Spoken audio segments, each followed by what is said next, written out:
החיצון נראה הכל טוב, זה כמו בחורה יפה שהיא יפה מבפנים, החיצוניות לא משנה.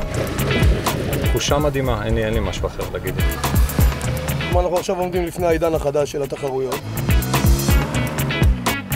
בפעם הקודמת שהיינו כאן זה היה מבחן ראשון, ניסוי כלים כזה לקטגוריות השונות, אבל הפעם כאן בפרובינג גראונד בפרדס חנה הולך להיות הדבר האמיתי. מיטב הכלים בקטגוריות האקסטרים, האדוונצ'ר וגם הכלים הסטנדרטיים עומדים להתמודד עם מה שאתם רואים כאן מאחוריי, וזו רק טעימה קטנה ממה שעוד מחכה להם בהמשך. ליגת האווירות יוצאת לדרך.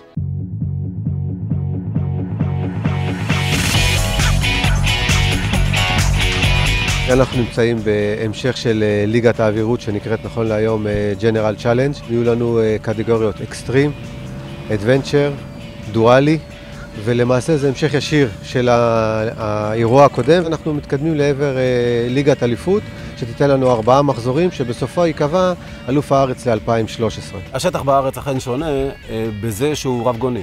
יש מידות בדגמים האלה שמתאימים לרכבים האלה. התחלנו את הימים יפים, ליגת האווירות יוצאת לדרך. זאת הליגה האמיתית. בארץ מתחילים להבין שהספורט מקבל נפחים, מקבל אהדה. אז חבר'ה, הגיע הזמן, זה ספורט של כל המדינה. לא צריך להיות כוכבים גדולים, צריך להיות נהגים טובים, הכשרה מתאימה וליהנות.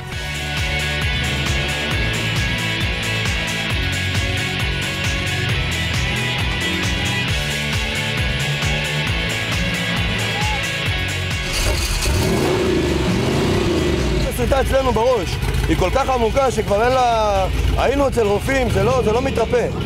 פשוט לא מתרפא. אנחנו קמים בבוקר, יום שבת, יום שישי, אנחנו פשוט מניעים את הכלים האלה ויוצאים לשטחים. הרגשה נפלאה שרגידנו לזה הרבה זמן, הרגשה מיוחדת, אנחנו עובדים הרבה על המכוניות שלנו.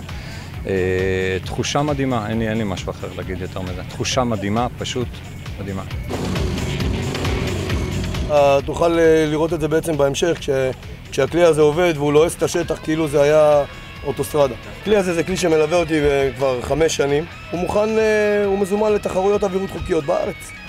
כשבעצם אנחנו עכשיו עומדים לפני העידן החדש של התחרויות. זה עידן של תחרויות חוקיות למהדרין, עם כל כללי הטקס כמו שאומרים, בדיקות טכניות כמו שעשו פה לפני כן, נהג, נווט שמלווים את הכלי. רכב דיסקאברי שהגוף שלו בעצם השתנה, אבל המנוע וגיר וטרנספר הוא נשאר מקורי כמו שהיה.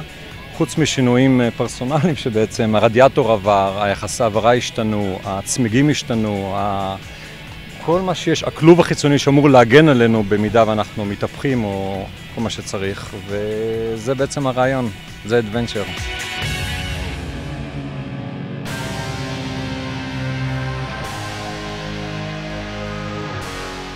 הפעם אנחנו הגדלנו את האתגרים, אם זה בהגדלה של הסלעים. זאת אומרת, אם לפני כן היה לנו הרבה בוץ, עכשיו היה לנו גם גבעה די רצינית של סלעים שצריך לעבור אותה, מעבר למסלעה הראשונה.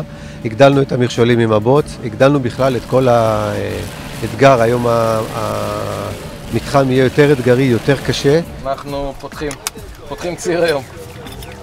לא נורא. פותחים את הציר. נגלח את הזוויות החזקות לחבר'ה, שיהיה להם נוח לרדת. אמיר ביקש שנוריד לו קצת זוויות, שיוכל לרחף את הכל והוא לא יצטרך להוריד גז. לא, יהיה מעניין, סיור ראשון יהיה מעניין. מסלול קשה, המסלול מאתגר, המסלול, אני חושב המילה אדוונצ'ר, המילה הכי מתאימה. ובעצם זה אומר הכל. מסלול מדהים, זה של פעם. עם הרבה שילוב של סלעים, שילוב של מים, בוץ, בורות, הכל. גם לחשוב. זה מסלול שצריך לא רק לנסוע, גם לתכנן אותו, שזה מעולה. קצב הלב מפמפם חזק. אם היית שם מה דופק, היית רואה. הוא מפמפם חזק עם כל הוותק שלי, ואני כבר 15 שנה מתחרה. כל פעם שאני עומד, הרגל עכשיו במצב של רעידות. בעיקר יש שם איזושהי ירידה לתוך תעלת מים. יש סיכוי שם על התהפכות לפנים. החיוך זה רק כלפי חוץ, למה לא נעים לי מהמצלמה. אני גם שמעתי וגם ראיתי שזה גיהנום עלי אדמות. כל טעות הכי קטנה זה או שאתה שובר את האוטו או שאתה מתהפך, אחד מהשתיים.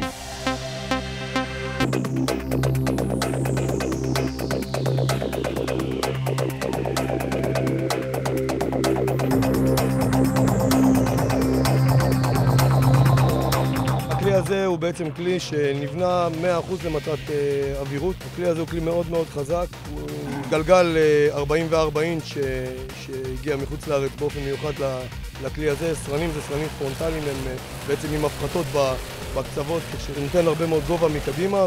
תחרות כמו שיש היום זה באופן עקרוני כל העבודה עם הכננת, כל העבודה של הכוונת הנהג לגבי מכשולים, שכל העבודה עצמה זה דרך הנווט. יש לנו קשר אלחוטי, כאילו שאנחנו דרכו אני אכוון אותו. הוא העיניים שלי למעשה. אני יכול לשים מסכה בעיניים ובעצם רק להקשיב לו. לא משנה מה אני רואה, איך אני רואה, הוא העיניים שלי ואני אמור לתפקד לפי ההנחיות שלו. אחרי זה הוא יקבל מכות. נתנו קצת גז, ולא היה צריך פה כל כך הרבה, אבל מהפעם הקודמת זכרתי את המקום קשה מאוד. וחבל, כי הייתי עובר פה בהליכה. קצת יותר מדי גז, הוא עף לצד השני, התהפך. מיותר, אבל לסיבוב הבא אני בטוח שהוא יפיק לקחים והוא ירוץ את המסלול כמו שצריך. נראה מה יהיה היום, נראה מה יהיה בסוף, כי הנה כבר אתה מתחיל לראות במסלול הראשון, אתה רואה חבר'ה כבר פורשים, נשברים, מתהפכים. יהיה מעניין היום. אני מקנא בו שאני לא במקומו. זה העידוד הכי טוב שיכול להיות. הוא צריך להבין שהוא נמצא במצב זהב. אנחנו כבר על קיבולת של בערך 20% תפוקת לב, והבן אדם יושב שמה, כולו נהנה. הוא צודק, 20% קיבולת, ואני יושב והוא רץ. האמת שלא רע, ממש בסדר, זה חלק מכל הספורט של האווירות. חבל שאין טיפת מים שנתלכלך, אבל מעבר לזה על הכיפאק.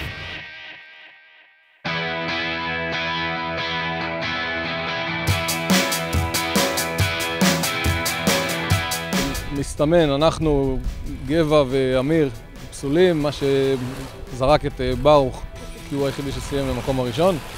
ופה בעצם נותן לנו את האפשרות לתקן את הפער הזה, זה עכשיו, השלב השני, הסיבוב השני והשלישי. ופה, זה השלב שאנחנו צריכים להיות שקולים. וכרגע ברוך ומוביל. קודם כל האפשרויות פתוחות, כי אתה לא יכול לדעת מה יהיה בסיבוב הבא. צוות יכול לצאת בסיבוב הראשון מקום ראשון, ויכול להגיע בסיבוב הבא ולייצר על משהו, לאו דווקא התהפכות, יכול להיות כשל מכני, יכול להיות טעות אנוש. כך שהכל פתוח בגדול. זה מוד, זה כמו בצבא. יש לדבר ויש לעשות.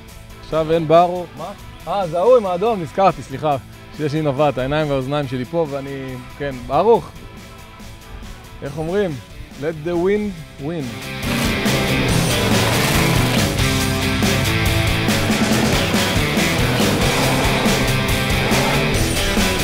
להשתלט על המכונית זה העסק שלו, אבל העסק שלך זה להשתלט עליו וזה לא פשוט. לא פשוט, אבל זה הלך יפה. איך, ספר קצת מהזווית שלך. מהזווית שלי היה תענוג, היה כיף. היה כיף לעבוד עם נהג שהוא מקשיב לך והכל. הרגשתי ממש כאילו אני עם מכונית עם שלט ואני שולט על זה, והכי כיף בעולם. כן, המכשולים עצמם היו קשים מאוד. המון עבודה טכנית, המון חשיבה, המון עבודת נהג, עבודת עיגון. מה לומדים מאירוע כזה? מה לומדים? בעיקר עובדים קשה. לומדים אחר כך מסיקים מסקנות, אבל אני חושב שבסך הכל היה לנו אחלה אירוע. מאירוע לאירוע, אתה מבין שכל דרגת קושי, ככל שהיא תהיה יותר גבוהה, אתה בסוף עובר אותה, ואתה יכול להרים את הרף של הדרגת קושי לעוד אחד. ואתה אומר, זה נראה לך בלתי אפשרי, אבל אתה רואה שבסוף זה אפשרי. האוטו נראה הכל טוב, זה כמו בחורה יפה שהיא יפה מבפנים, החיצוניות לא משנה. הוא עושה את העבודה, פעם שנייה כבר שמקום ראשון, כמו מאכזב, המכלולים שלמים, הפחחות זה שטויות. 200 שקל, הכל חוזר לקדמותו. כן, מחזור שני לליגת הג'נרל צ'אלנג' יצא לדרך. די בהצלחה, הגיעו יותר כלים מבאירוע הקודם. חשוב מאוד להבין שזה אירוע מתמשך, אירוע מתגלגל, זאת אומרת זה ליגה שהיא ליגת אליפות וזה לא אירוע בודד ועוד אירוע בודד. ואני מקווה מאוד שיהיה גם אירועים מאוד מוצלחים כמו היום.